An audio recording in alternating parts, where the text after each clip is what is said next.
Pépère. Christopher Froome à pied. Mais quelle image du tour. On n'a jamais vu ça. Aïe aïe aïe, attention Philippe, faut le faire rappeler. Allez mon grand, t'es grand aujourd'hui, t'es grand. Chapeau. Bonjour à toutes et à tous et bienvenue dans Chasse Patate, le podcast du groupe Eto qui décrypte l'actualité cycliste. On se retrouve aujourd'hui pour revenir sur le troisième grand tour de la saison, le Tour d'Espagne, remporté à nouveau par Primož Roglič. Pour la 4e fois, le Slovène remporte la Vuelta. Il égale ainsi le record de victoire de Roberto Heras. Primož Roglič qui s'était déjà imposé sur la Vuelta en 2019, 2020 et 2021. 4e succès cette année, le premier au sein de l'équipe Red Bull Bora-Hansgrohe. Et aussi, pour la statistique, le troisième grand tour dans la saison remporté par la Slovénie après le doublé de Tadej Pogačar. On va donc dans ce podcast bien revenir sur ce qui s'est passé sur ce Tour d'Espagne. Il s'est quand même passé pas mal de choses avec notamment Ben O'Connor qui est allé porter le maillot rouge pendant 13 jours. On a eu des échappées, notamment 3 victoires à l'étape de l'équipe Kern Pharma, ça aussi c'est quand même à signaler. Bref, il y aura beaucoup de choses et David Gaudu, 6ème du classement général. On va voir ça et bien plus encore avec nos 3 chroniqueurs du jour. Anselme pour commencer. Salut Anselme. Salut Mathieu, salut tout le monde. On est aussi avec Johan. Salut Johan. Salut à tous. Et on termine avec notre Monsieur Grand Prix de Fourmi qui s'est bien amusé dimanche et c'était pas sur la Vuelta. Geoffrey. Salut Geoffrey. Salut Mathieu, salut à tous. Et bien voilà, vous avez le programme. Attention au départ, chasse patate, c'est parti.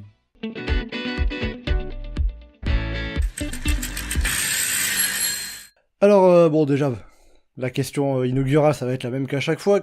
Comment vous avez trouvé ce Tour d'Espagne ? On a souvent un petit peu l'habitude de dire que, bon, la Vuelta, c'est un peu le 3e grand tour aussi, même au niveau de la hiérarchie, qu'on le met un petit peu de côté, même parfois on fait la blague, oh, la Vuelta, c'est pas vraiment un grand tour. C'est pas une blague. Du mauvais humour. Ah, je sens qu'Anselme, il tient à défendre son Tour d'Espagne. Justement, donc cette Vuelta, alors remportée par Primož Roglič, mais il s'est passé pas mal de choses. Qu'est-ce que vous en avez pensé de manière globale, avant de rentrer un petit peu plus précisément dans ce qui s'est passé ?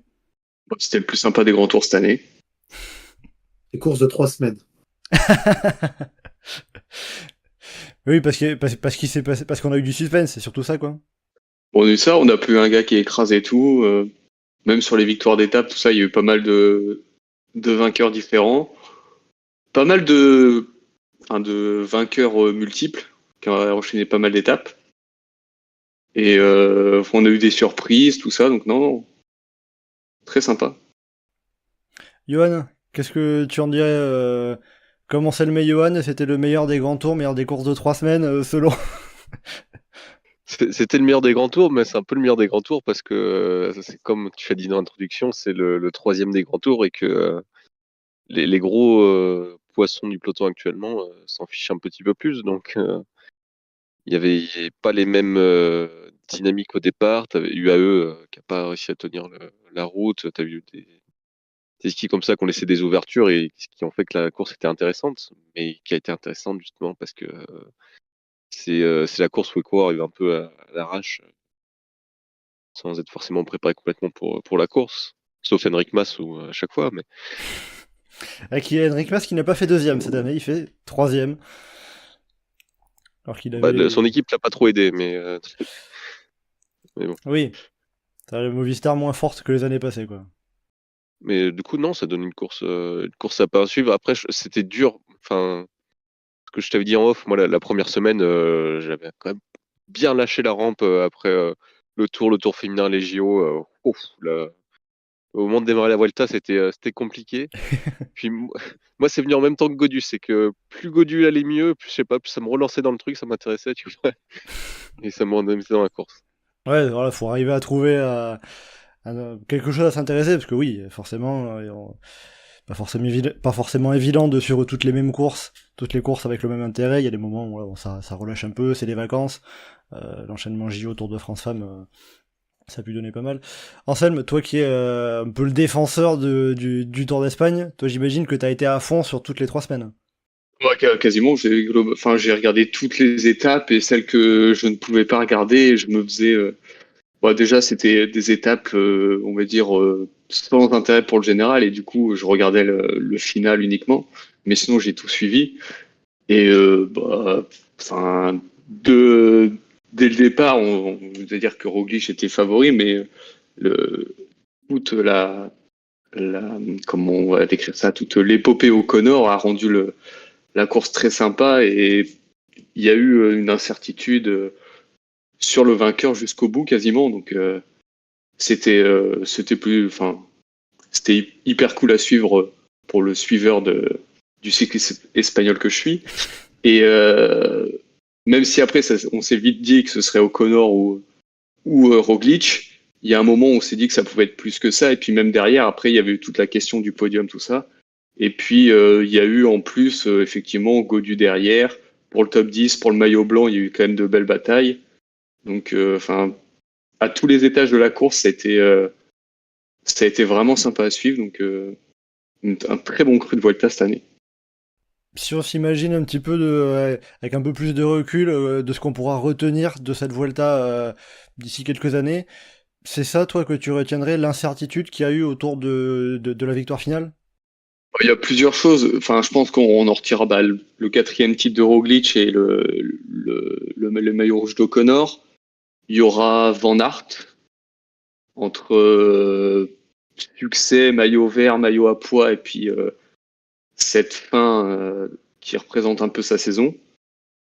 Et après, on aura aussi Kern Pharma, Marc Solé, qui ont été un peu les deux animateurs des échappées et qui ont, j'allais dire, plus ou moins de réussite, avec de la réussite pour les deux et dans des styles à l'arrache comme on en voit de moins en moins en fait. Ah, c'est sûr que Marc Solé, c'est un style unique, hein. C'est vraiment... Ah ouais. Lui, au moins l'avantage, c'est que quand tu le regardes à la télé depuis la moto qui est devant l'échappée, tu sais quand il va attaquer. Ouais. C'est le seul à faire des attaques décollées en montagne, vraiment. C'est ça, c'est quand il est revenu à hauteur du groupe, tu sais qu'il va en mettre une. Ah oui, c'est quelque chose, ça, même. Qui a réussi à aller chercher son étape hein, au lac de Convadoga, mardi dernier. Geoffrey, qu'est-ce que tu retiendrais, toi, de ce Tour d'Espagne en particulier? Que pour une fois, ça n'a pas juste été le Festival international de la course de côte, parce qu'il y a eu quelques étapes où c'était intéressant de suivre de plus loin.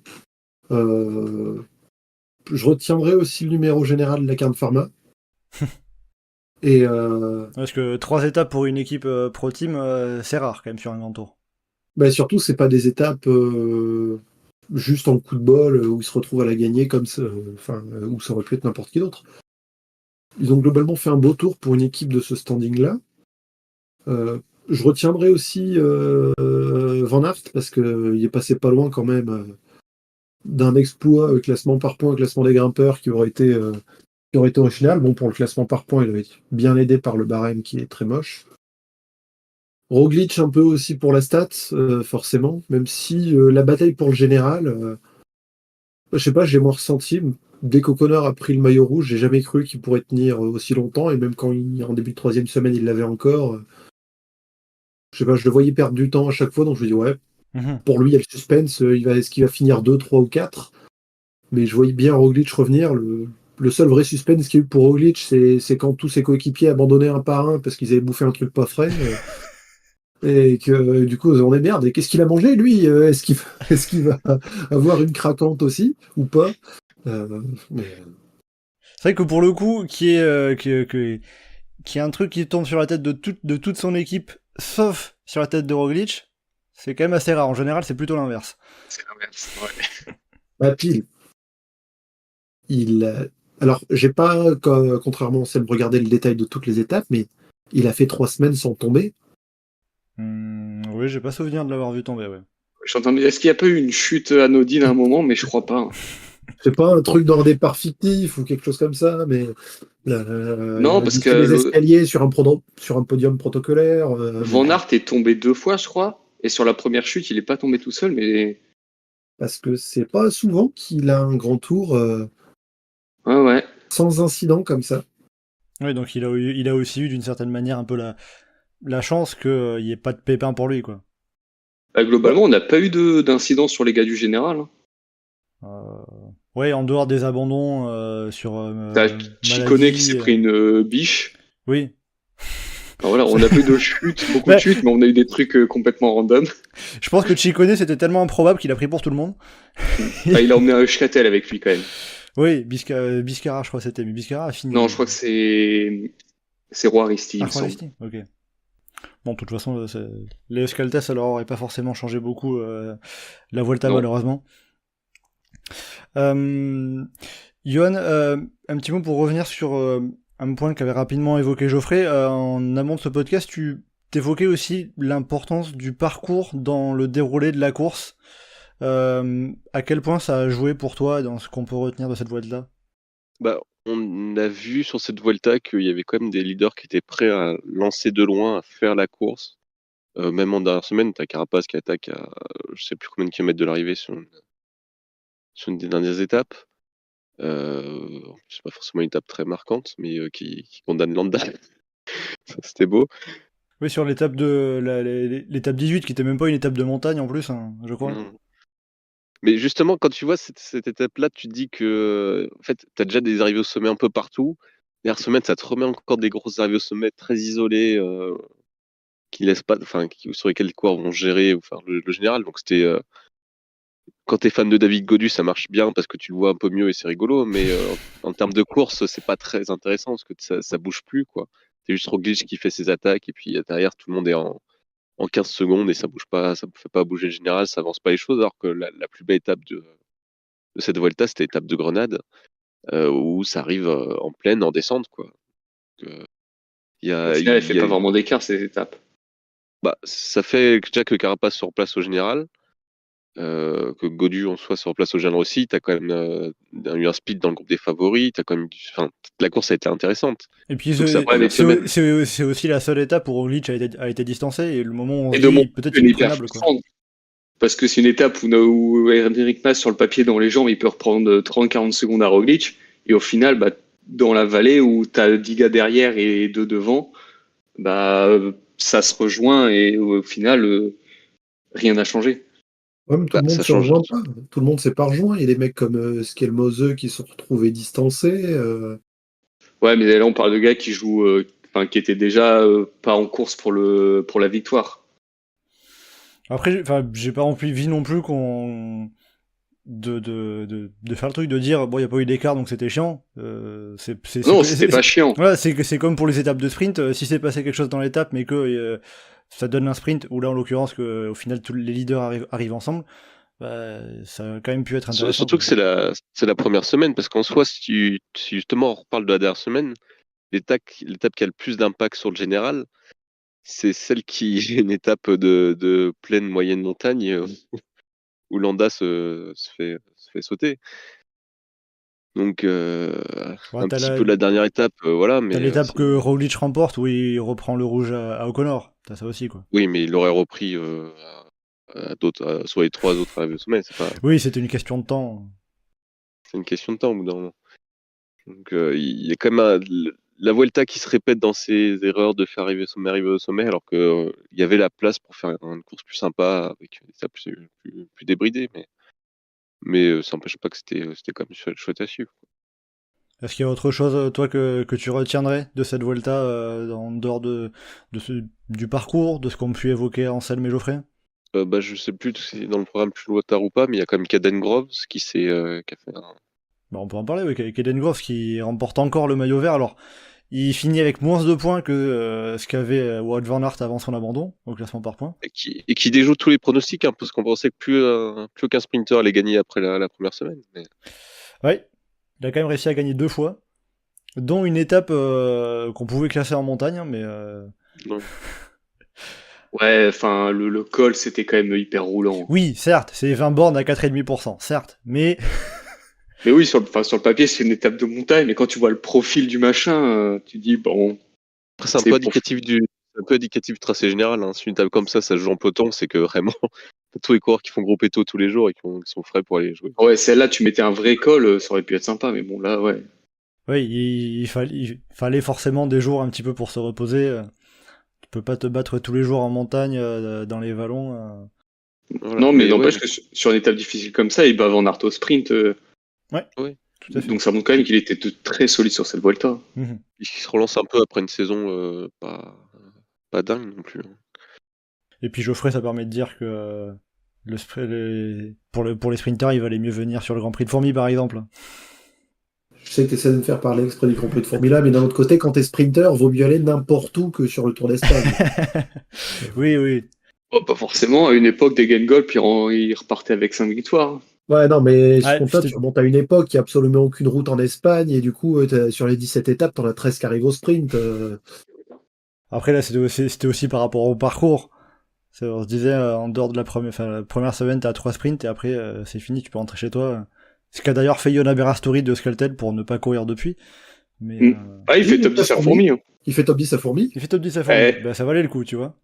C'est con parce qu'en plus, il était bien placé à la mort Il du était sprint, mais placé il fait un un peu peu chier. trop tôt, mais voilà, après maintenant on peut décrypter le Franchement, sprint je l'ai de vu, je me Thiago suis dit, il y a un monde où il gagne, et puis en fait, il a sprinté en reculant, et bon, tant pis. Hein.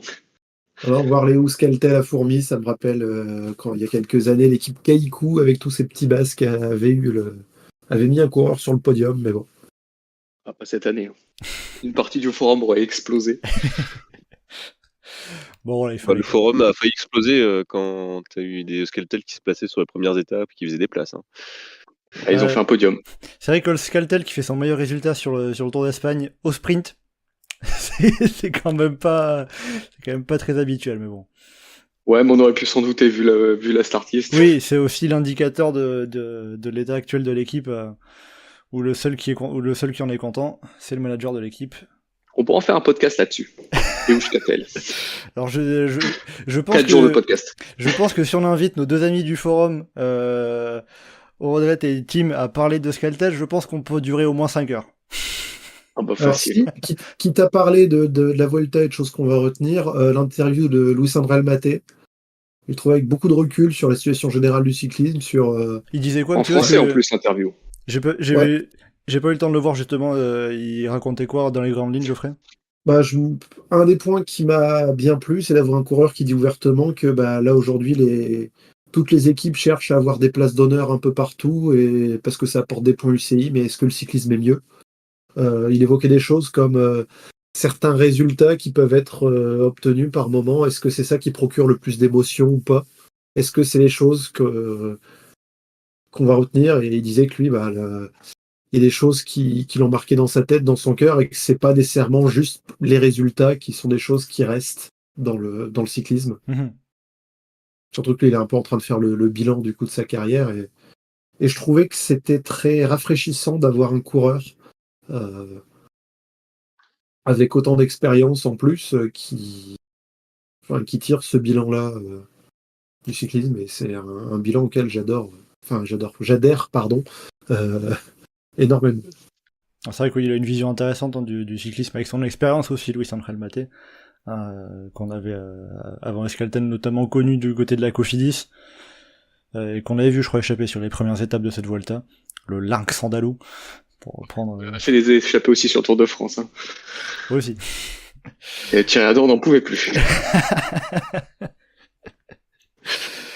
Bon voilà, sur les premiers ressentis, les points qu'on peut retenir de manière globale, on va rentrer un petit peu plus dans le vif du sujet avec déjà l'homme qui a remporté ce Tour d'Espagne, Primoz Roglic. Je l'ai dit tout à l'heure, il remporte le Tour d'Espagne pour la 4e fois, il l'avait déjà gagné en 2019, 2020 et 2021. Il revient après un abandon en 2022 et une 3e place l'année dernière. Cette année, victoire dans sa nouvelle équipe, Red Bull Bora-Hansgrohe, et il égale donc le record de titres sur la Vuelta qui appartenait seulement à Roberto Heras au début des années 2000. Si on regarde uniquement Primoz Roglic par rapport à ce qu'il a pu faire dans sa carrière, parce que bon, on va quand même rappeler que le Slovène maintenant a quand même 34 ans, bientôt 35 à la fin du mois d'octobre. 4 victoires sur le Tour d'Espagne, est-ce qu'on peut dire que c'est la course qui lui convient le mieux pour qu'on le voit gagner quasiment à chaque fois? Bah, si on compare aux autres grands tours, oui, mais il y a par rapport au tracé, où il y a beaucoup plus d'étapes moins difficiles avec comment dire, des pures courses de côte et de l'attentisme qu'il y a eu parfois un peu plus. Donc, il faut y aller au punch sur la fin. C'est un peu le genre de tracé qui peut plus lui plaire que ce qui se passe sur le Giro ou sur le Tour. Après, c'est le Primoz Roglic, si on regarde, on va dire depuis 7-8 ans, c'est le coureur qui gagne un petit peu partout toutes les courses par étapes importantes, sauf le Tour et le Giro. Enfin, il a fini quand même par gagner le Giro l'année dernière, mais c'est le coureur qui gagnait à Paris-Nice ou à Tirreno, en Catalogne, au Pays Basque, en Romandie, etc., etc. Et, et la Vuelta, désolé Ansel, mais c'est un peu la super course des courses par étapes d'une semaine, sauf que ça en fait 3, quoi. Sur le plateau, sur les attentes, sur l'objectif que c'est sur une année, on est quelque part, on est clairement en dessous du Tour et du Giro, on est au-dessus de Paris-Nice, de l'Itzulia ou des courses comme ça, et c'est un peu le terrain parfait pour Roglic.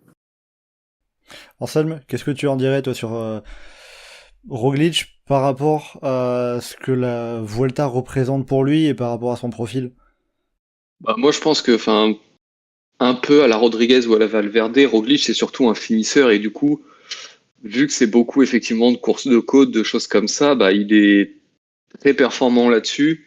Il y a moins de risques d'avoir une craquante et vu qu'il a le chrono en plus, là, clairement, enfin, quand on regarde la start list au départ, le seul, on va dire, qui pouvait presque rivaliser avec Roglic, c'était Almeida et il a vite été hors course. Donc, c'est clairement le grand tour qui lui convient le mieux.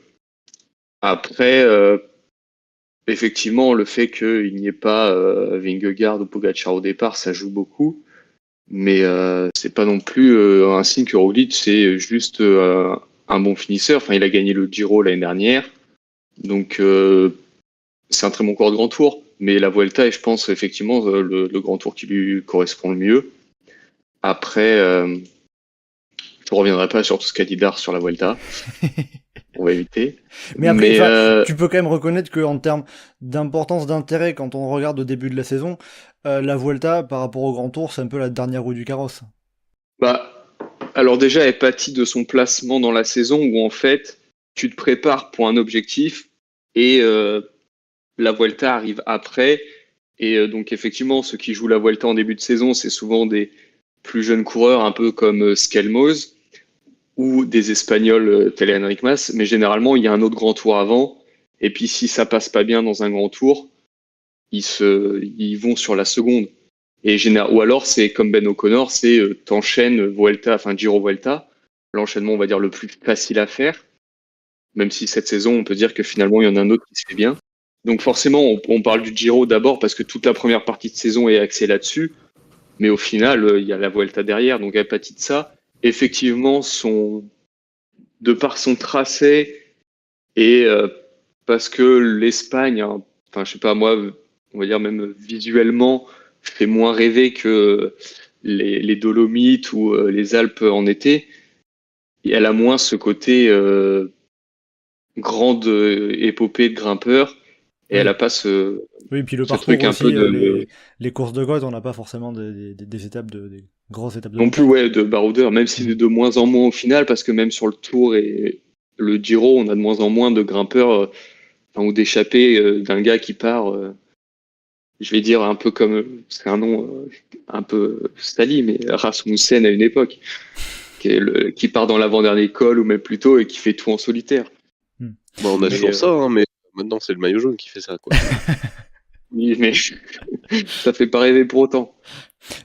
Pour revenir sur Primoz Roglic, est-ce qu'on peut dire que aussi d'une certaine manière, il a jusqu'à présent maximisé son palmarès en se disant que il y a deux coureurs en montagne qui sont plus forts que lui, à savoir Vingegaard et Pogacar, et que derrière il essaie d'aller remporter tout, parce que sur les principales courses par étapes, il ne lui manque que le Tour de Suisse et le Tour de France.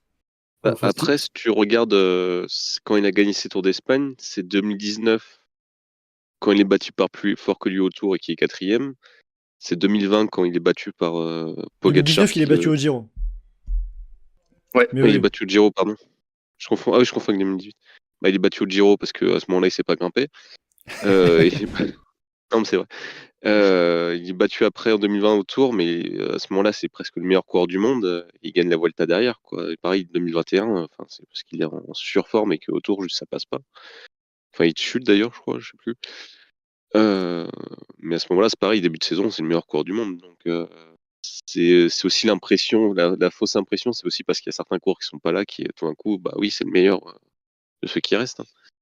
Et surtout en termes de maximisation de palmarès, quand on se souvient à quel point il a bien perdu tout seul le Tour 2020, parce qu'il n'y a aucun moment il est obligé de laisser Pogačar revenir autant, et enfin il avait l'occasion de prendre beaucoup plus de temps dans les premières semaines, il l'a pas fait pensant que ça irait tout seul.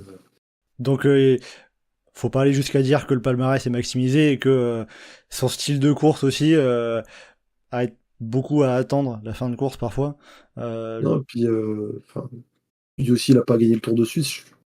J'ai pas souvenir de l'avoir vu sur un Non, Tour de Suisse. il ne l'a pas fait pour l'instant. D'ailleurs, je crois que c'était justement un de ses objectifs en début de saison, puis chez Bora, on lui a dit non, t'es gentil, tu vises le Tour de France. Mais bon, peut-être l'an prochain. On a peut-être dû viser le Tour de Suisse. Non, mais moi, c'est pour là où il a pas maximisé, je pense, en fait, c'est les classiques, parce que certes, il a Liège-Bastogne-Liège, et quelques semi-classiques italiennes, mais à mon sens, il lui manque un Lombardie, un San Sebastian, une Flèche Wallonne, qui sont pour moi des courses qui lui correspondent carrément, et où il a tout ce qu'il faut pour gagner. Et, parce que c'est quasiment le meilleur cours sur course par étape, notamment d'une semaine, vu son palmarès. Mais avec justement ces qualités de finisseur qu'il a, il pourrait avoir un palmarès sur les classiques bien plus impressionnant que ce qu'il n'a. Après, c'est aussi une question d'objectif. Quand on voit cette saison, il n'a pas couru de course d'un jour. L'année dernière, il a couru que le Giro d'Emilia, les Trois Vallées Varesines et le Lombardie. La Classica San Sebastian, depuis qu'il a gagné la Vuelta, ne l'a pas couru, par exemple. Donc, forcément, il est axé sur les courses par étapes. Un petit Et peu puis comme même la grande qu'il a gagnée, c'est Liège-Bastogne-Liège, c'est dans des circonstances particulières quand même, avec Plus, un ouais. sprint. Un sprint Et puis plus c'était l'année que- Covid. Et l'année Covid, justement, à la limite, le Liège-Bastogne-Liège, la Flèche Wallonne, il aurait pu la gagner cette année-là, mais le calendrier était très particulier. Donc ça reste quand même un coureur aussi qui encaisse bien les enchaînements d'étapes. Donc c'est pas pour rien que qu'il a un énorme palmarès dans les courses d'une semaine. Oui, ça doit Il être. a- Je pense que sur les courses d'une semaine, ça doit être actuellement le coureur qui a le plus gros palmarès en termes de différentes courses remportées, quoi. Bah, puis même de nombre, parce qu'il y en a qui l'a gagné plusieurs fois. Oui, Tirreno, il l'a 2 fois, Romandie aussi, Litsoulia aussi, Dauphiné, il l'a 3 fois. 2 fois le Dauphiné. Ouais, mais il y en a un, il part pas le dernier jour Oui. alors qu'il est leader. 2020. Donc, enfin, Là, ça compte comme ça, d'accord. Pinot a gagné le Tour, du coup. Bon, bah c'est bon, ok, Roglic a 3 Dauphinés et Thibaut Pinot un Tour de France, alors. Non, la dernière mais étape où il part pas, c'est Pinot qui part en jaune. Oui, l'année 2020 était particulière. oui. Pinot ne part même pas en jaune, hein, puisque c'était Roglic qui avait le maillot jaune, donc il n'y avait pas de maillot jaune sur cette dernière étape-là. Bref, si on revient à Primoz Roglic, d'ailleurs aussi, au passage, je m'étais noté une petite statistique qui vaut ce qu'elle vaut, mais la Slovénie devient cette année quand même le 4e pays à remporter les 3 grands tours dans la même saison, avec après le doublé de Pogačar Giro-Tour.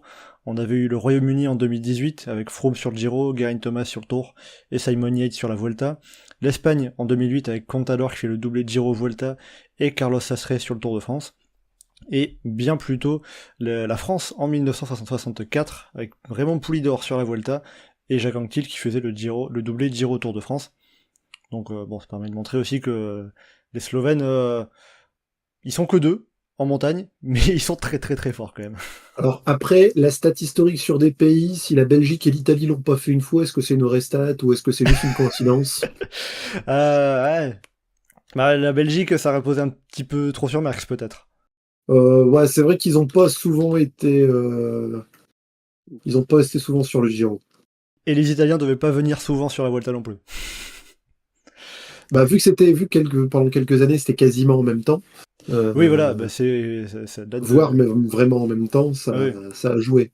Voilà, c'est depuis 95 hein, que la Vuelta est en fin de saison, et est donc plus quasiment en même temps que le C'est Giro. ça. Donc forcément, ça joue. Même C'est- cette année, par rapport au placement de la Vuelta, je la trouvais presque tôt. Ah ouais?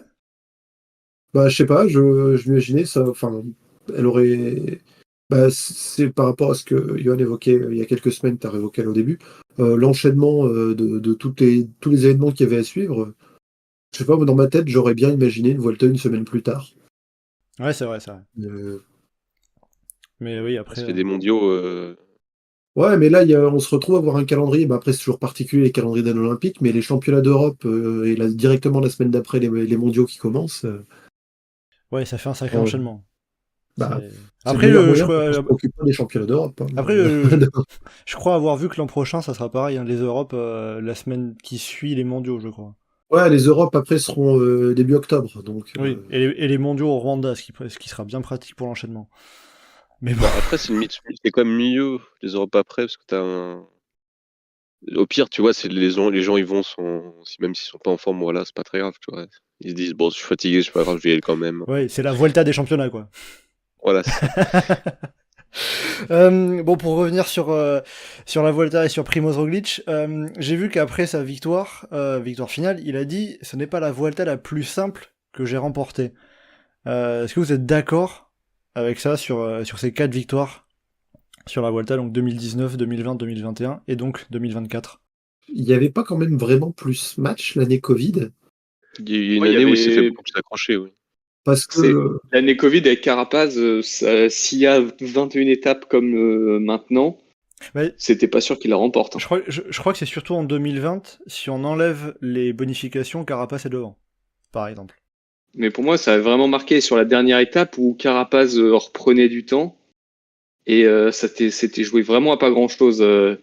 Il doit pas y avoir, il y a pas une minute entre les deux au final. Ouais, il y 2020, si on a regarde, il y a 24 secondes 24 secondes et Roglic en a pris 48 et Carapaz 16. de bonification, ouais.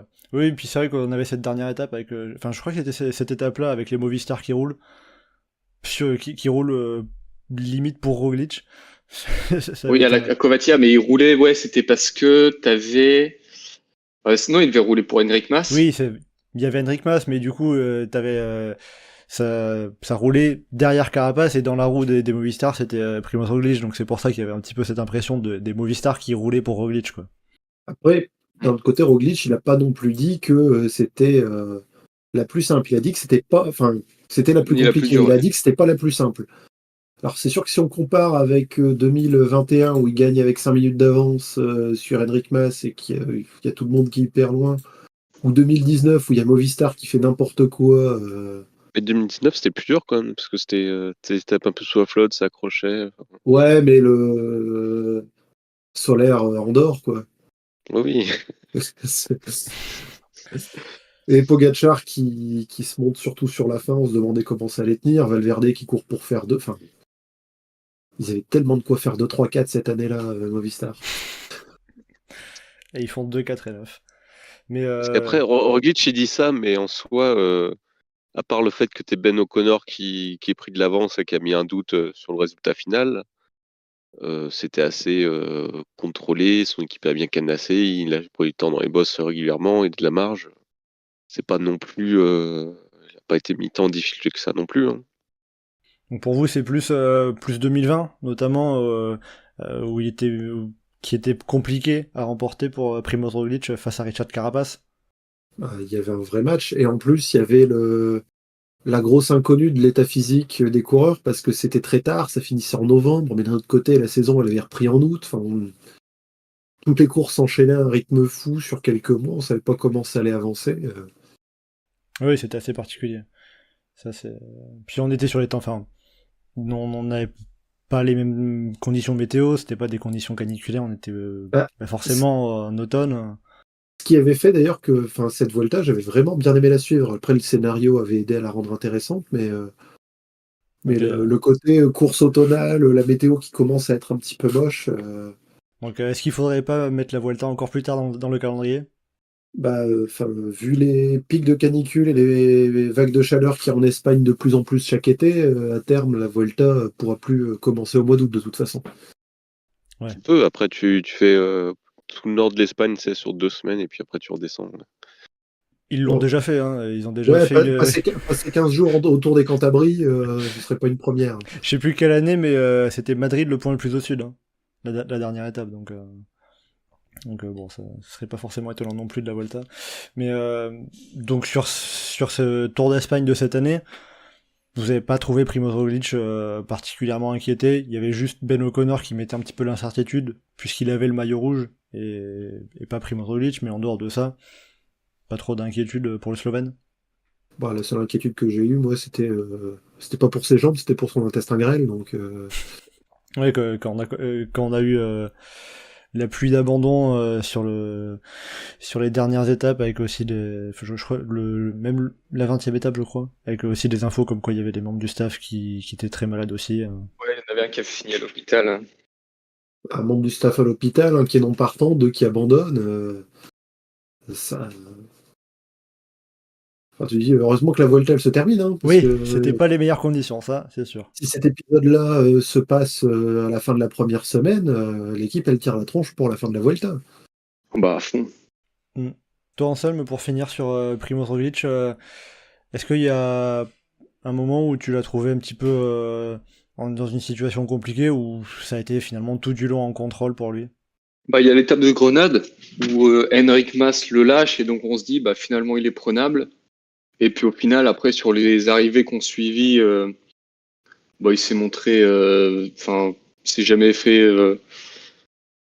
vraiment décrocher.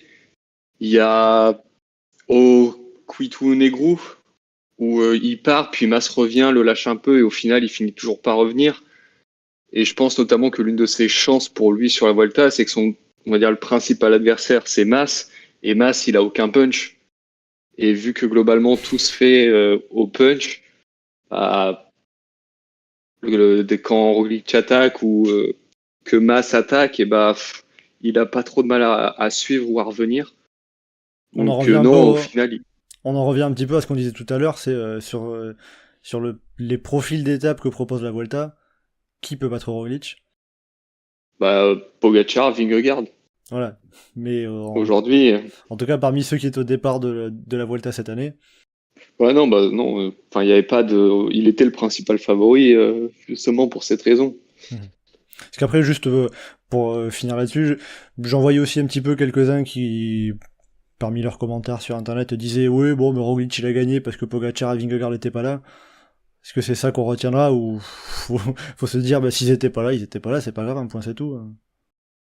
Oui, non, oui, c'était pas là, point barre. C'est de la même Je pense manière que que. c'est quelque chose que les gens retiendront un peu de la carrière de Roglič. Hein. Le côté, il était super bon, mais il a buté contre Pogačar. Il pourrait gagner les plus gros trucs.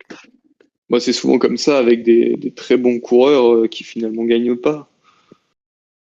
Ouais, c'est ce qu'on dit de tous les mecs des années 70 parce qu'il y avait Merckx. Enfin, Ulrich, on dit qu'il aurait pu avoir 3 ou 4 Tours de France. Il y a toujours des gars. Enfin, de toute façon, dès qu'il y a quelqu'un qui domine un peu, les gars qui arrivent derrière, on se dit, ah bah, s'il avait été 5 ans plus tôt, 5 ans plus tard, il aurait eu un autre palmarès. Après, Roglič, c'est pas sur les autres qu'il a blâmé le Tour 2020. Hein, de toute Oui. façon. Non, et puis il a perdu des choses aussi sur chute, tout ça. Donc, mais bah, ça fait partie du jeu. Après, ce serait bien si l'année prochaine, il pouvait aller en gagner une 5e de Vuelta, parce que comme ça, il n'y aura plus le doute sur Roberto Heras. Est-ce qu'on le compte comme recordman de la Vuelta ou pas? Oui, c'est assez particulier. Donc, bon, au moins, ça en fait un qui en a 4. On verra s'il a envie d'aller en chercher une 5e. Je sais pas si c'est à l'ordre du jour pour lui. Mais il Je aura... sais pas si c'était à l'ordre du jour cette année non plus. Hein. Mais oui, je pense que chez Red Bull, on va lui dire vise le Tour de France, vise le Tour de France, vise le Tour de France, et puis ça ira chercher Remco Evenepoel après. Hein. Ouais, mais c'est débile. Enfin, c'est le problème de vouloir le Tour de France à tout prix. Bah, Il surtout manque des que- grandes courses, hein, là, genre le Tour de l'Ain, le Tour du Limousin. Tout ça. Le Tour de l'Ain, il a un choix. Formé. et surtout, Et déjà, il aurait pu gagner 2 nains. Oui, il est au départ. Mais après ça, si on regarde Primož Roglič, là, maintenant, là où il en est, ça peut être quoi les objectifs pour la suite de sa carrière quand il a gagné un Giro, il a gagné 4 Vuelta. Parmi les principales courses par étape, il lui reste juste le Tour de Suisse et le Tour de France. Ouais, mais le Tour de France, il va pas le gagner. Ça dans Ouais, les le trucs Tour de Suisse. réalisables, le Lombardie. le Lombardie, Tour de Suisse et puis des classiques. Ou alors il peut tenter d'aller chercher un record. Qu'est-ce qu'il a beaucoup gagné Bah, la Le Volta. Lombardie. Ouais, la Volta. Parce que la Lombardie, tant que Pogacar y va, ça paraît compliqué d'aller le battre. Hein. Ouais, mais sur une course d'une semaine, c'est toujours plus facile de. On sait jamais. Oui, mais le Tour de Lombardie est une course d'un jour. Hein, ça me- Enfin, non, je voulais dire Pour justement rappel. sur une course d'un jour, c'est plus facile que sur un grand tour. Ah, Il y a plus d'incertitudes. Anselme, est-ce que tu aimerais voir de Primoz Roglic sur le Tour du Portugal? Bah, techniquement, il pourrait. Hein. Movistar y était allé il y a quelques années, il pourrait tout à fait. ça bouclerait la boucle d'un palmarès international qu'il avait ouvert au Tour d'Azerbaïdjan en 2014 même. Ouais, non, mais dans ce cas-là, il faudrait qu'il finisse sur le Tour d'Almacie ou un truc comme ça. Non, mais il peut faire ça, il peut faire une fin de carrière à Manchebo et trucs comme ça, tu sais, à faire toutes les courses Ouais, dans une- d'Amérique du Sud. Avec Sevilla. Avec Sevilla. Sevilla, et en Chine, tout ça, non. Ou alors une petite tournée des tremplins, version cyclisme. Bref, bon, il y a encore pas mal de choses à faire pour Primoz Roglic, bien évidemment, qui va avoir 35 ans en cette fin d'année, on le rappelle, et qui a encore au moins une année de contrat chez Red Bull Bora-Hansgrohe. Je dis au moins parce que je crois que généralement, du côté de la Bora, on n'annonce pas trop les durées de contrat. Donc un peu compliqué de savoir. Et d'un Maintenant, autre côté, il va avoir 35 ans, mais c'est que sa 8e vraie année au très haut niveau oui, voilà, il est... pour le vélo. Donc, Oui, si on regarde, il est passé pro seulement, entre guillemets, 3 ans avant Pogacar. Alors qu'il a 9 ans de plus. Donc il y a ça aussi à prendre en compte.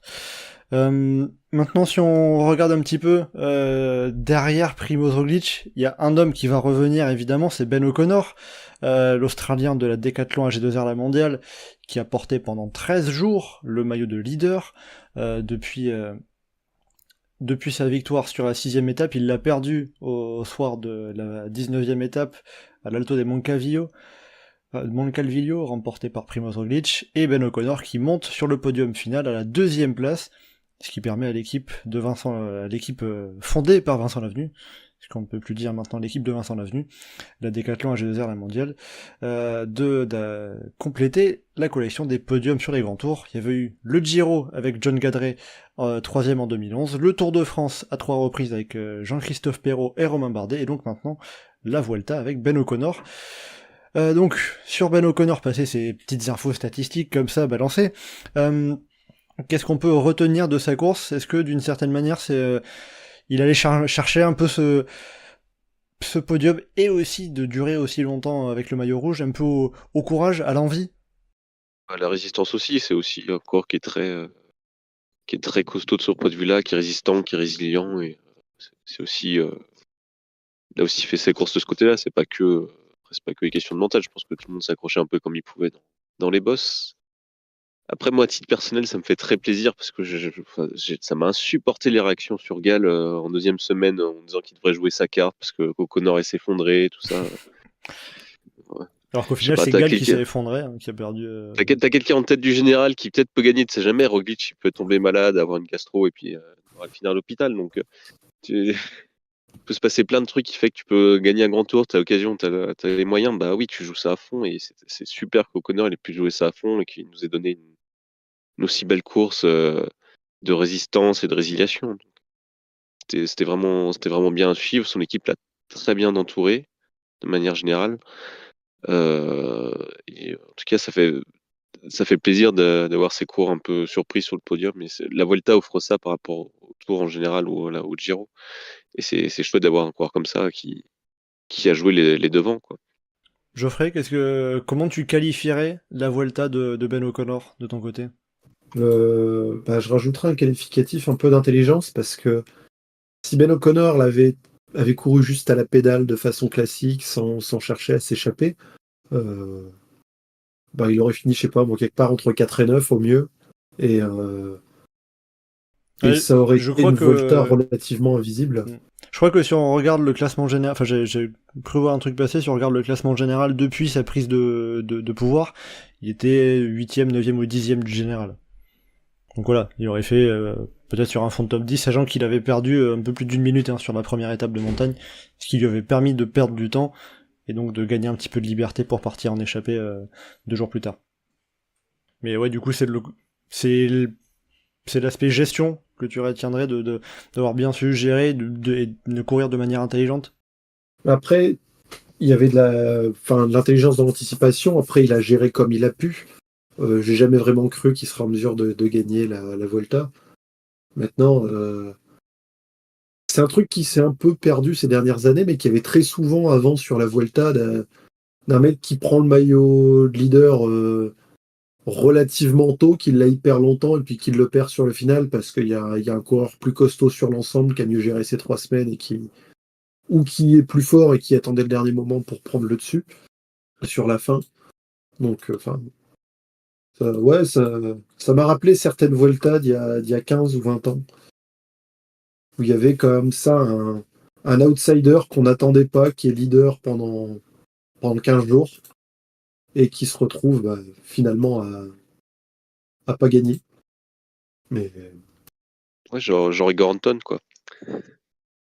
non, mais je vous disais, je sais pas, le Valverde en 2006, qui est leader après la première semaine, mais qui a Vinokourov qui repasse dessus après, ou le gros numéro après une échappée d'Isidro Nozal en 2003, voire même dans un autre style plus récent, Purito, qui est longtemps leader, si je 2012. dis pas de bêtises. Ouais. Beaucoup d'épisodes douloureux là dans ce que tu cites. Oui, Mais 2012, c'est peut-être l'exemple le plus récent. Bon, il y a le coup de force de Contador qui vient renverser la oui, course. non, mais qui renverse bien la course. Pour ça, c'est moins dans le même style. Mais enfin, dans ce style-là, je vais pas non plus dire Chris Heineken qui a passé toute une semaine en rouge et qui finalement. Oui. Mais voilà. Non, il a su bien gérer. Franchement, je m'attendais à ce qu'il craque plus sur la fin. Je me suis dit, voilà, il a fait 4e du Tour, 4e du Giro, maintenant il va faire 4e de la Volta. Mais c'est vrai que quand on avait fait sur le podcast de la semaine dernière, alors vous n'étiez pas là, mais ça misait pas sur un Ben O'Connor sur le podium. Je crois que sur le forum c'était un petit peu plus partagé par rapport à son âge qui avait été lancé juste après qu'il ait endossé le maillot rouge. Mais c'était moitié sur le podium, moitié en dehors du podium. Pour le coup, le voir finir 2e, c'est vraiment excellent pour lui, quoi. Et puis avec une avance qui est relativement légère sur Mas, mais si on regarde tous ceux qu'il y a derrière, il y a un écart qui est assez net. Oui, ça fait Plus d'une minute sur Carapace, 3 minutes sur les autres, voire 4 ou 5. Bien aidé par Landa qui se montrait fort au début et la 3e semaine n'était pas pour lui, pour une fois. Il a bien explosé en plein vol, Mikel Landa, sur la fin, oui, en effet. Anselme, toi, est-ce que la Vuelta de Ben O'Connor t'a plu dans sa façon, et aussi de la Décathlon H2R mondiale, puisque les deux vont ensemble, vu comment ils ont couru, mais est-ce que ça t'a plu de voir comme ça un coureur qu'on n'attendait pas forcément, prendre le maillot rouge, l'emmener loin et finir sur le podium? Bon, ouais, non, c'est sympa. Le fait que ce soit O'Connor en plus, ça rajoute un peu plus sympa que si ça avait été un Lennart Van Velt ou un truc comme ça. C'est gratos. Ouais, là, En fait, c'est juste. Je me suis dit, quel gars a fait une bonne étape et puis a disparu après et qui est dans une petite équipe. Et j'ai repensé à Van Velt qui était hyper costaud au début de Vuelta et puis qui après a disparu. Donc, si ça avait été Van Velt qui avait gagné son étape, pris le maillot rouge et puis, bon, je reste en mode c'est cool, mais bon, le fait que ce soit Décathlon, c'est un peu plus sympa pour nous. Oui, on est un peu plus attaché en tant que suiveur français. Ouais. Ouais, il y a eu ce truc. Mais non, mais après, il y a ce truc où on l'a vu essayer vraiment un peu il a endossé vraiment ce truc de maillot rouge, un peu comme Vauclair en 2011, où des fois, tu te disais, pourquoi tu essaies de suivre, tu vas perdre 1 minute au lieu de perdre 20 secondes. Mais en même temps, c'était assez sympa, à Grenade, justement, où il va faire le sprint et il règle le groupe pour aller chercher 4 secondes de bonif. Il y a un côté un peu, tu te dis, c'est cool. Et après, il y a aussi cette partie où tu te demandes, bon, il y a 2 minutes 36 au final, donc un peu moins maintenant, mais sur le moment où tu te dis, est-ce qu'il ne ferait pas mieux de gérer à chaque fois plutôt que d'essayer de suivre pour gagner 10 secondes? Et non, je pense que Gall, il était bien utilisé parce que je crois qu'il a été malade en deuxième semaine. Il me semble, oui. Il me semble, du coup, il a complètement craqué, notamment, c'était au Kuitu-Neglu. Je sais pas si la prononciation est correcte. Mais forcément, enfin, s'ils avaient fait jouer la carte Gall pour qu'il perde 20 minutes et qu'O'Connor, au final, fasse 7ème, on aurait dit, bon, est-ce que c'était bien malin de faire ça? Et puis, Donc non, je pense qu'ils ont bien fait. et il était bien entouré, parce que en plus de Félix Gall, Ouais, il y avait Paré-Peintre, Clément Berthet, tout ça. ouais, Clément Berthet qui était très costaud sur les 3 semaines, Valentin Paré-Peintre monstrueux sur la dernière semaine. Valentin Paré-Peintre qui fera du bien d'ailleurs à Remco Evenepoel l'an prochain, puisqu'il va rejoindre la Solal Quick-Step, mais il y a quand même une sacrée émulation d'équipe du côté de la Decathlon G2R. Puis ça fait aussi un peu une manière de faire un bon au revoir pour Ben O'Connor qui rejoindra l'an prochain l'équipe Jayco, de se dire que il part sur une 2e place sur un grand tour et une 4e place sur le Giro. Je pense qu'il n'était pas en mesure de faire mieux, quoi. Il a failli gagner le Tour UAE, donc ça aurait pu faire une saison encore un peu plus. Ah, il y a les supporters de G2R là qu'on le. C'est vrai, c'est vrai. C'est vrai, là, la défaite face à Lennart Van Etvelt, justement. Ouais, le fameux. Et peut-être pour ça qu'Anselme l'a encore en travers de la gorge, Lennart Van Etvelt. Mais oui, c'est vrai que, enfin, même de manière générale, la saison de Ben O'Connor, elle est quand même. De toute façon, il est dans les mieux classés au classement. Je suis dans un peu tous les classements différents, UCI, machin et tout. D'ailleurs, pour dire quand même que à l'UAE Tour, le maillot de Decathlon était plus sympa quand même. Ah oui, Parce que je viens de retomber sur la photo du coup de la victoire d'O'Connor. Et je suis désolé, mais. Avec la diagonale bleu clair. Ouais, c'est l'enfer, hein, parce que c'était ce qu'il y avait en même temps, là, c'était sur le Tour de Grande-Bretagne. À un moment, on avait un groupe de tête avec la Quick Step, Israël, peut-être un G2R et un Quick Step. Et quelle équipe? Je sais plus, mais il y avait que du bleu. Indissociable. Donc là, ça allait parce que O'Connor était en rouge, donc ça se voyait pas. Oui, c'est sûr que vu du ciel, c'est moins facile de distinguer facilement les coureurs de Decathlon G2R.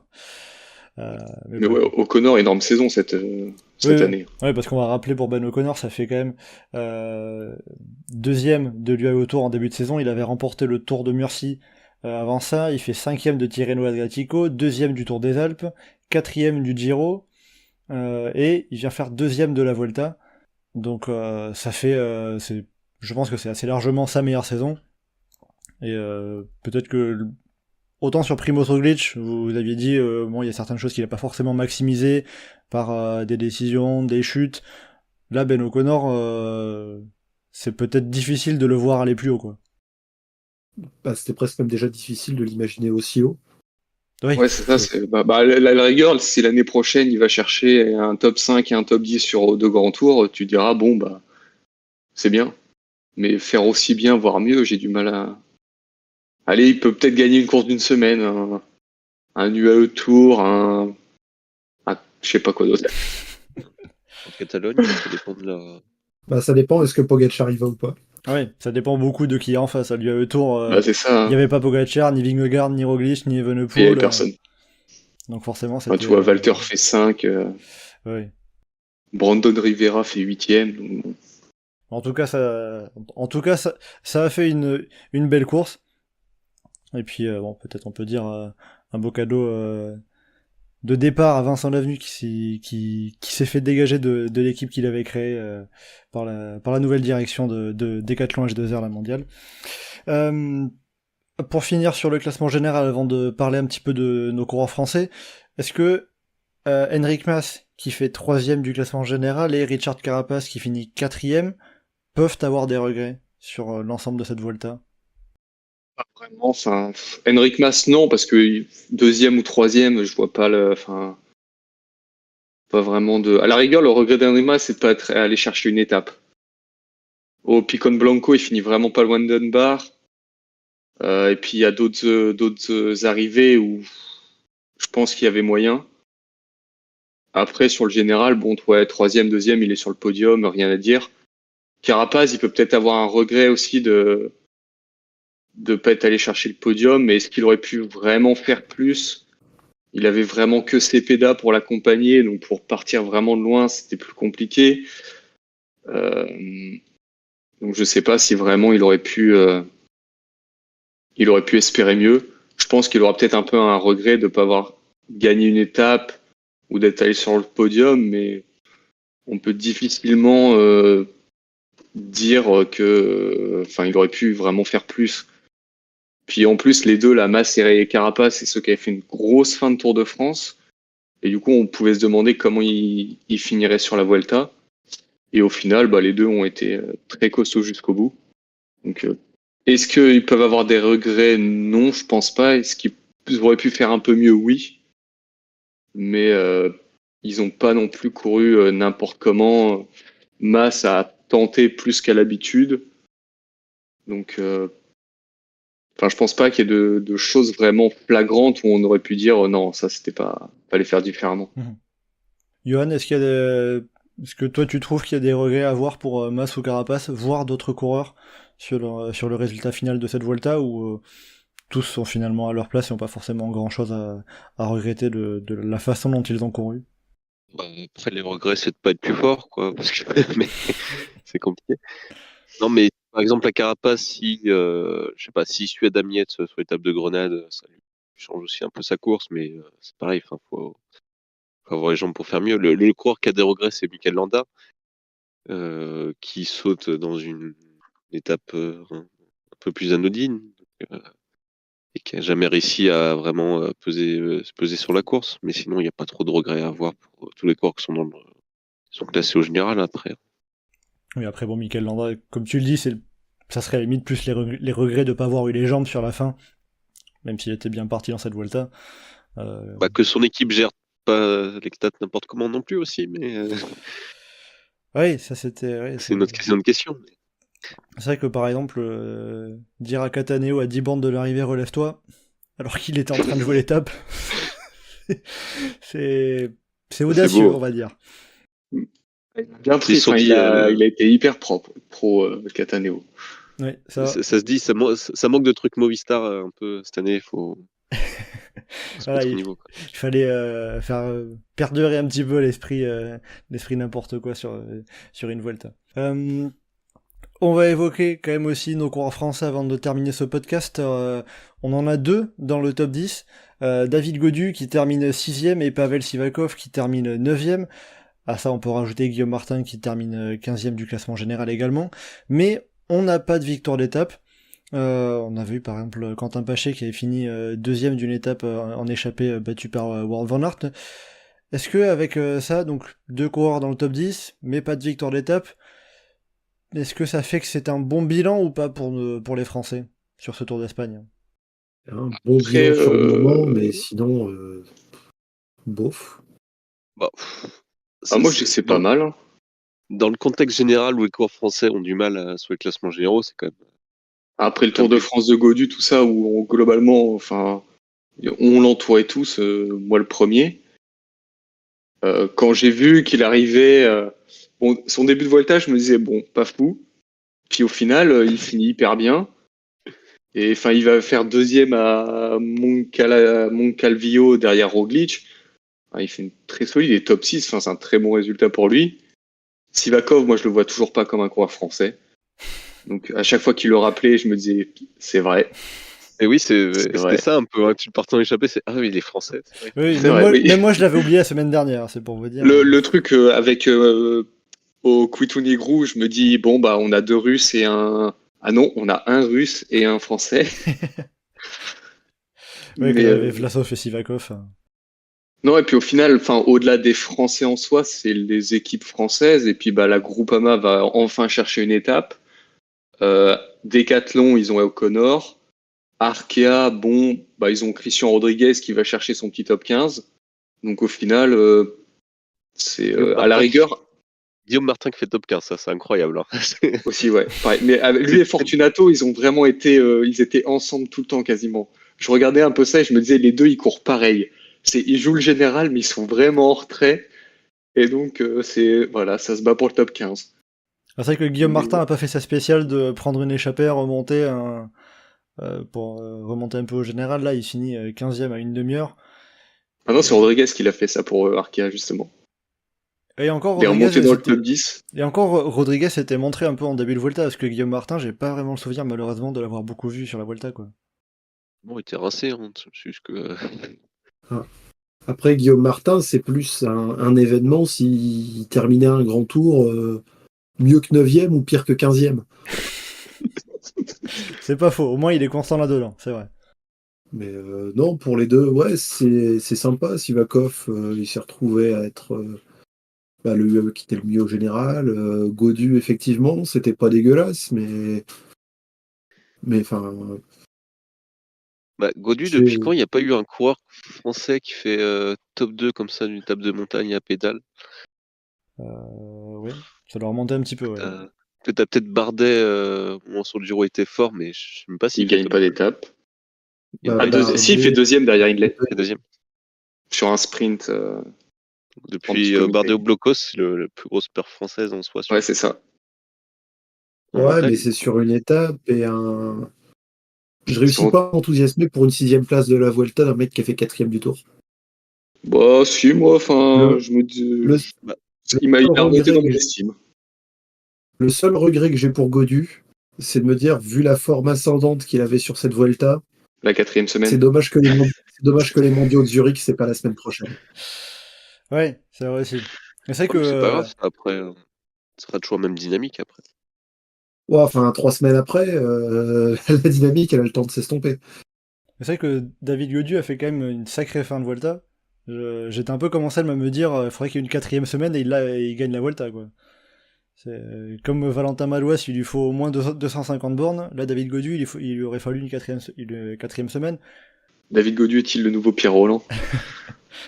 Après aussi pour David Gaudu, il finit quand même 6ème de cette Vuelta alors que c'est une saison qui était quand même compliquée pour lui. J'ai vu qu'il avait dit au terme de cette Vuelta, je pense que si on m'avait dit que j'allais faire 6 de la Vuelta, beaucoup de mes supporters auraient signé de suite. Est-ce que vous êtes d'accord avec ça? Vous validez ce que dit le Breton? Oui. Merci Non, Arsène. parce que non, mais il aurait fait 6ème en prenant une échappée, en prenant 15 minutes et en résistant et en faisant, je sais pas, genre 14e des étapes de montagne à chaque fois. Il y aurait personne qui aurait été incroyablement content. Et enfin, les supporters FDJ, ils auraient dit cool des points ici, mais sinon, ça aurait pas changé grand-chose au constat de qu'il n'arrivait plus à jouer avec les meilleurs. Là, sa 6ème place, elle marque parce que la montagne, à la pédale, il jouait avec les meilleurs. C'est ça qui est impactant dans sa 6ème place. Sinon, oui, il fait 6ème, c'est cool, mais c'est comme Geoffrey l'a dit, il a déjà fait 4ème du tour. Ça fait pas sauter de joie sur ça, quoi. Geoffrey, quelque chose à rajouter sur le Tour d'Espagne de David Gaudu? À la limite, les boules de le voir perdre autant de temps encore dans le chrono sur la fin, quoi. Mais bon, il a pas du tout chavé de chrono depuis 8 mois, donc. Ouais, mais si tu prétends être un coureur qui vise le général d'un grand tour, Mais c'est un coureur français. Après oui, du coup ça lui fait perdre le top 5 sur la dernière étape, même si bon, Skelmose finit quand même dans le top 10 du chrono. Alors que Gaudu a perdu 2 minutes 15 sur Stefan Kung. Ce qui permet de signaler quand même, vous l'avez dit tout à l'heure, enfin une victoire sur un grand tour pour Groupama FDJ. Maintenant c'est bon, toutes les équipes françaises professionnelles ont gagné un grand tour cette saison, c'est quand même pas rien, on peut le signaler. t'as pas été chercher la stade de ça remonte à quand? Non, j'ai pas eu le temps, mais peut-être que toi t'auras envie de la chercher pour la mettre sur le forum. Et on pourra la rajouter. Mais j'ai une autre stat. Je me demande si c'est déjà arrivé, cela dit. Bah ça sera intéressant à aller voir. Après, ce qui est peut-être pas évident, c'est de savoir quelle est la limite de équipe professionnelle non professionnelle sur Monte au-delà de 2005. Peut-être un petit peu plus compliqué. Bah, sur Monte avant 2005, des équipes pro, vu qu'il n'y a pas la limite avec le World Tour, il y en a trop, donc. Voilà, c'est déjà plus flou. Mais en tout cas aussi, une autre stat, David Gaudu, 6ème du général, il égale la performance de Thibaut Pinot qui avait déjà fini 6ème en 2018, et sinon pour retrouver un Français mieux classé que ça, il faut remonter au XXe siècle, c'était Laurent Jalabert qui avait terminé 5ème du Tour d'Espagne 1998, donc ça prouve que c'est quand même pas rien de voir un Français à cette place-là sur un Tour d'Espagne. Pinot, il avait gagné 2 étapes en plus. Oui, tout à fait. Et 2 Français qui, dans le top 10, en y repensant, je me dis 2 Français dans le top 10 de la Vuelta ou du Giro, Enfin, c'est pas souvent, C'est ça pas, arrive. c'est pas souvent non plus, en effet. Ça aussi, on peut en profiter, on peut s'en féliciter quand même, également, évidemment. On va terminer ce podcast tranquillement avec quand même un petit pronostic avant de finir. On a les championnats On parle pas d'Europe. de fourmis d'abord. On peut parler rapidement Quoi du Grand Prix de Fourmis qui y avait ce week-end, qui est remporté par Arvid de Klein chez les hommes, c'est bien ça, Geoffrey? C'est ça, et par Sylvia Zanardi chez les femmes. Voilà, bon, c'était Euh, toujours une bonne course. Qu'il n'y ait pas les grosses équipes de sprinters, ça a redonné une course un peu plus décousue, avec beaucoup d'attaques dans tous les sens. La dernière heure et demie était super sympa à suivre, avec plein de relances à plein de moments. Même des endroits, pour le coup, c'était pas spécialement logique de bouger, mais c'était sympa à regarder. Et côté féminin, la course qui monte bien. Euh, donc, c'est toujours un bon week-end. Et déjà vivement l'année prochaine pour Fourmi. Mais bon, il y a Iceberg le week-end prochain. Donc le pronostic, c'est 97. pour Iceberg, c'est ça? à faire le J'ai la prono- stat. à faire le pronostic pour les championnats d'Europe déjà, parce que ça arrive déjà, il y a tout qui nous tombe dessus. Championnats d'Europe, puis après on aura les championnats du monde qui arriveront dans la foulée, bref. Les championnats d'Europe qui sont donc cette semaine, en fin de semaine, en Belgique, dans le Limbourg plus précisément. Bon, c'est un parcours qui a l'air quand même plutôt plat, même si j'ai cru voir qu'il y avait un circuit avec 2 secteurs pavés. Ouais, alors les deux pavés. Enfin, il y a un pavé sur l'aller et sur le retour du circuit, c'est entre 1 et 2 étoiles. Sur les deux circuits du pavé, il y en a un. Ce sera un beau 2 étoiles sur Paris-Roubaix, et l'autre, c'est des pavés de la qualité du col du Saint-Gothard. D'accord, oui, donc c'est pas ça qui déterminera la course. Mais bon, ça Ouais, permettait quand même de le on n'est pas signaler sur au le cas où. niveau du carrefour de l'Arbre, immense en PL. On en est loin, on en est loin. Tu sais que j'ai pensé à toi quand je me baladais sur les Champs-Élysées à Paris, là, quand je me baladais pour les jeux, je prenais des photos pour pouvoir bien comparer la différence avec le carrefour de l'Arbre, à quel point c'est bien salopé, et que les Champs-Élysées, c'est quand même assez. T'as dû faire Assez moins de tranquille. pauses que quand t'avais découvert le pavé de Sarre-et-Rosière. Oui, bah je me suis fait une photo et puis ça suffisait, hein, c'est vraiment. Pour le coup, à la limite, il y a des endroits où quelqu'un a volé un pavé, c'est tout. Mais ça pour le coup, malheureusement, c'est comme c'est comme sur les pavés de Paris-Roubaix. Bon, si on en revient à notre championnat d'Europe, je vais vous demander un petit pronostic pour finir, si vous avez eu le temps de regarder un petit peu la start list. Alors, on n'aura pas, Geoffrey, je suis désolé, le vainqueur du Grand Prix de Fourmi, Arvid de Klein, qui n'est pas sélectionné chez les hommes, puisque la sélection tourne autour de Mathieu Van Der Poel et Olaf Koy.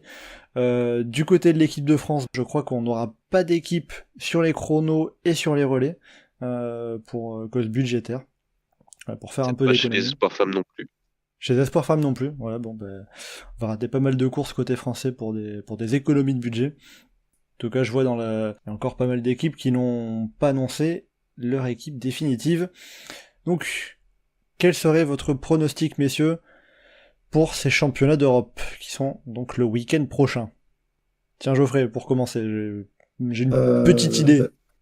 Je peux pas dire Mathieu Van Der Poel et Lotto Kopecky, Parce que le Tokopeki n'est pas au départ. Mathieu Van J'ai Der Poel envie- sera bien là. Ouais, j'ai envie de dire Mathieu Van Der Poel par défaut, même si je pense que ça va se terminer au sprint. Euh, les Oui, Belges. t'as un Néerlandais qui vient de gagner le classique de Hambourg. Donc, J'aimerais bien Olaf Koy.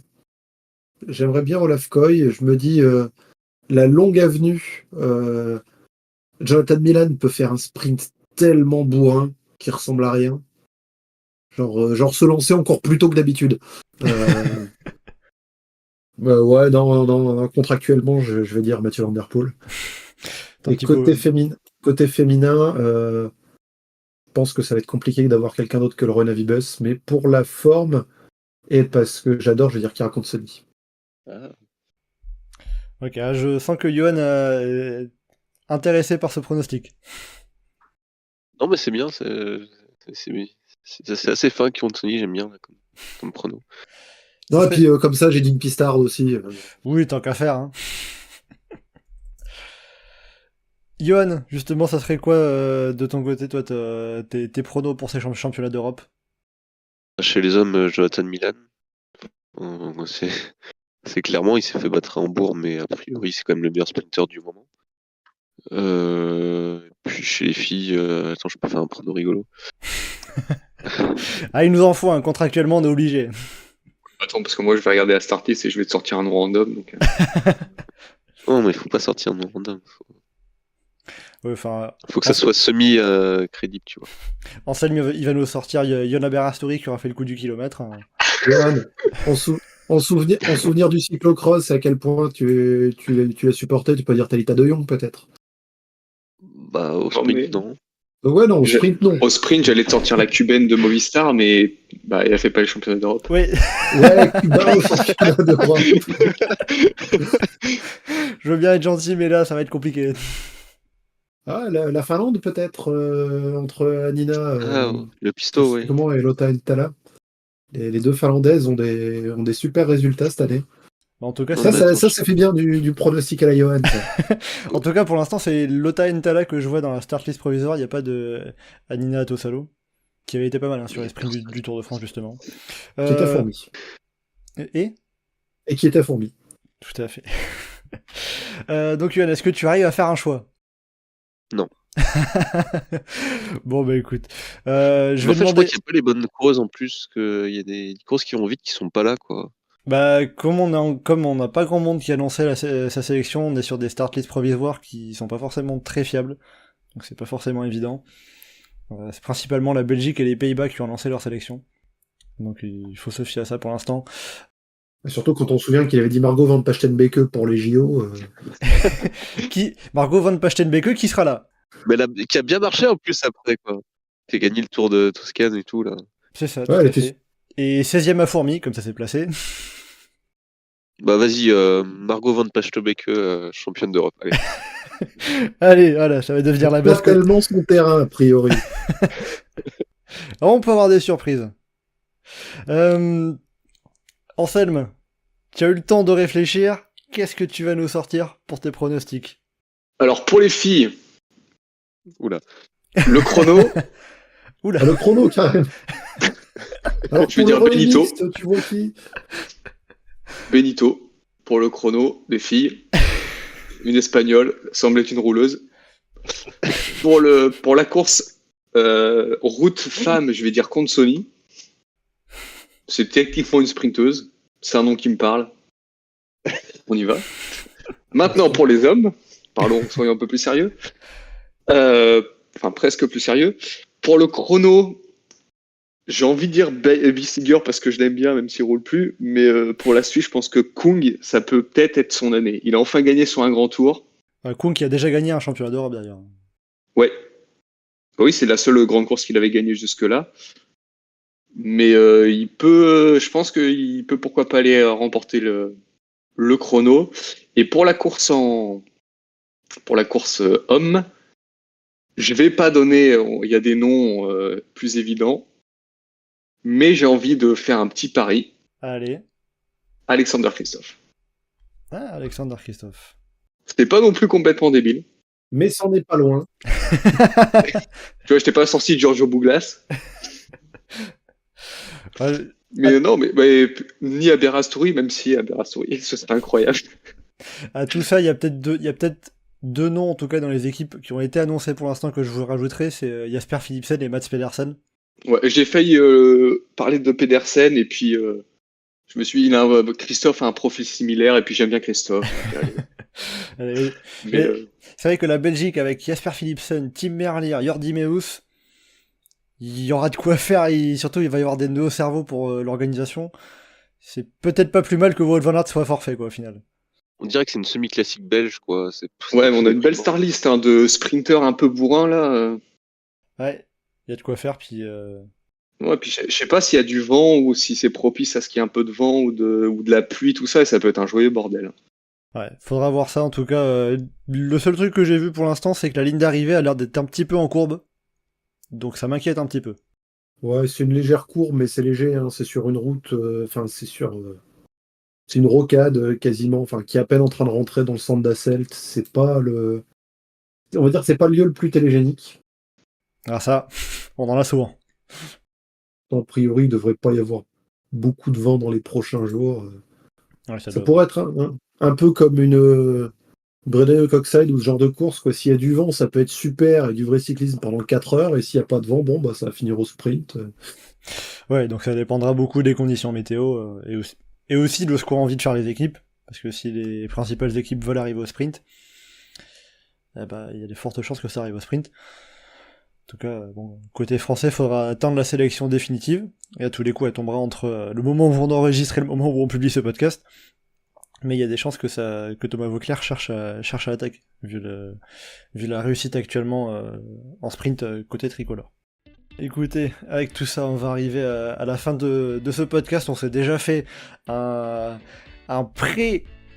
débrief d'après-podcast avec ses pronostics où c'est parti dans tous les sens, mais bon, que voulez-vous, c'est chasse-patate, on est là pour ça.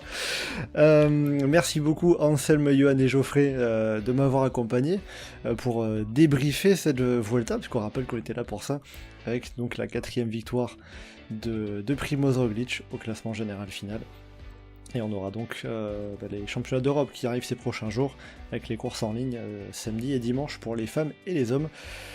Du côté de Chasse Patate, à moins qu'on ait un titre français au championnat d'Europe, comme on l'avait eu l'année dernière avec Christophe Laporte, on se retrouvera d'ici 2 semaines pour parler des championnats du monde, parce que ça aussi ça arrive très vite, il faut bien avoir le calendrier en tête. Et en attendant le prochain podcast, eh bien, vous pouvez nous retrouver comme d'habitude sur le site et le forum du groupe Eto, legroupeeto.fr, ainsi que sur nos différents réseaux sociaux, Twitter, Facebook, Instagram et Threads. N'hésitez pas à commenter, liker et partager ce podcast. Merci beaucoup et à bientôt dans Chasse Patate.